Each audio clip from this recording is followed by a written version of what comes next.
Presented by Music Way.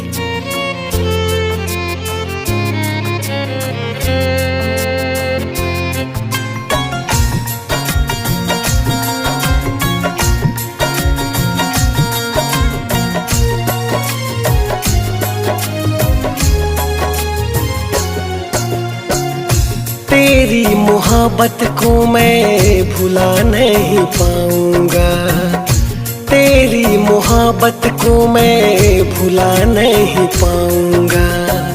बीती हुई यादें तेरी जुदा कर न पाऊंगा, बीती हुई यादें तेरी जुदा कर न पाऊंगा।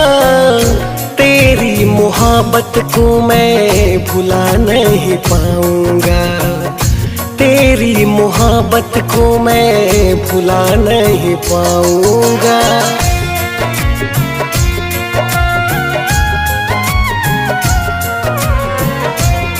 Presented by Music Way.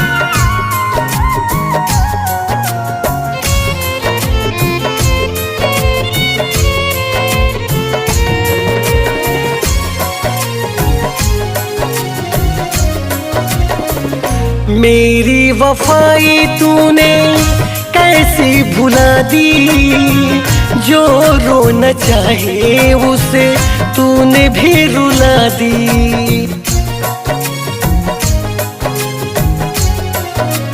हाय मेरी वफाई तूने कैसी भुला दी, जो रोना चाहे उसे तूने भी रुला दी।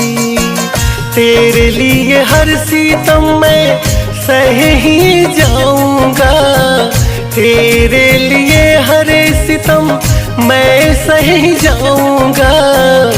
तेरी मोहब्बत को मैं भुला नहीं पाऊंगा, तेरी मोहब्बत को मैं भुला नहीं पाऊंगा।